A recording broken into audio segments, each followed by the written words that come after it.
Nah, si Ella ini bertanya kepada gadis, cahaya apa yang ada di tangannya si gadis. Putra pun menjawab, cahaya itu adalah dari gelang tersebut, karena gelang itu adalah gelang pelindung. Nah, gelang pelindung ini akan mengeluarkan kekuatannya saat yang memakainya atau pemiliknya itu dalam bahaya. Nah, tiba-tiba aja si Zulaikha ini datang, guys, dan menyapa mereka berempat. Sontak teman-temannya tuh kaget melihat dia, karena dalam kemarin aja dia nggak ngelihat Zulaikha, dan tiba-tiba Zulaikha tuh ada. Zulaikha pun bertanya nih, kalian ngobrolin apa? Nah, tapi di sini si Putra melarang untuk memberitahu sebenarnya. Si gadis pun pamit ingin ke toilet, dan Putra mengatakan bahwa gelang itu tidak boleh dibawa ke toilet. Dan ternyata si Zulaikha mengikuti gadis ke toilet. Zulaikha pun ingin melancarkan rencananya untuk melukai si gadis. Lebih tepatnya ingin menghilangkan gadis dari dunia ini ya, guys ya. Nah, dia pun datang menemui gadis dengan berpura-pura ingin bercermin.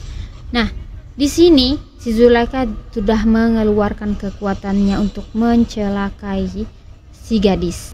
Dan tiba-tiba di sini Ella tuh datang dan mengatakan bahwa dia ingin ngebakso sama si gadis. Tapi tiba-tiba bel berbunyi.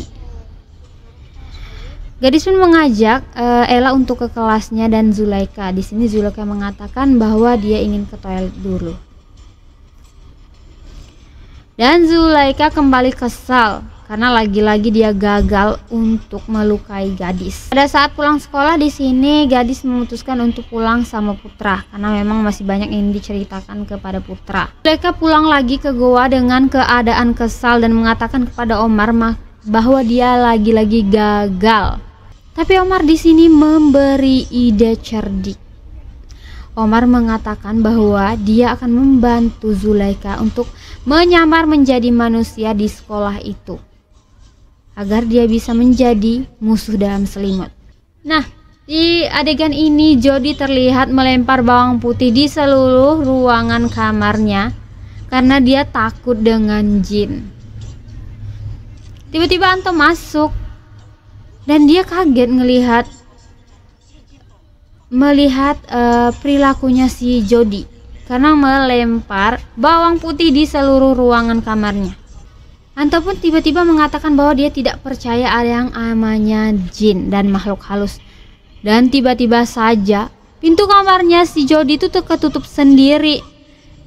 Mereka berdua pun ketakutan. Nah, ternyata si Omar memperhatikan Putra dan gadis dalam kejauhan. Sepertinya Omar ingin merencanakan sesuatu dan mencari tahu sesuatu tentang gadis. Gadis pun datang ke rumahnya dan dia duduk di sofa dan mengatakan rumahnya sekarang sepi karena Galang sudah tidak ada lagi dan papahnya pun pulang selalu malam. Nah, di sini rupanya dalam duduknya si gadis di sofa, dia pun di sini tertidur dan bermimpi lagi tentang Galang. Galang kembali meminta tolong kepada gadis. Dan gadis ini ingin memastikan bahwa apakah benar Galang yang ada di dalam mimpinya ataupun bunga tidur. Dia pun bertanya kepada sosok Galang tersebut tentang kebiasaan dia di waktu kecil oleh papahnya. Dan Galang itu mengetahui semua itu. Gadis pun langsung memeluk Galang karena memang betul itu adalah Galang yang meminta tolong kepada dirinya. Nah, di sini papahnya sudah pulang dan membangunkan gadis yang sedang tertidur di sofa. Gadis pun terbangun dan menceritakan kepada papahnya atau ayahnya bahwa dia bermimpi melihat Galang meminta tolong lagi.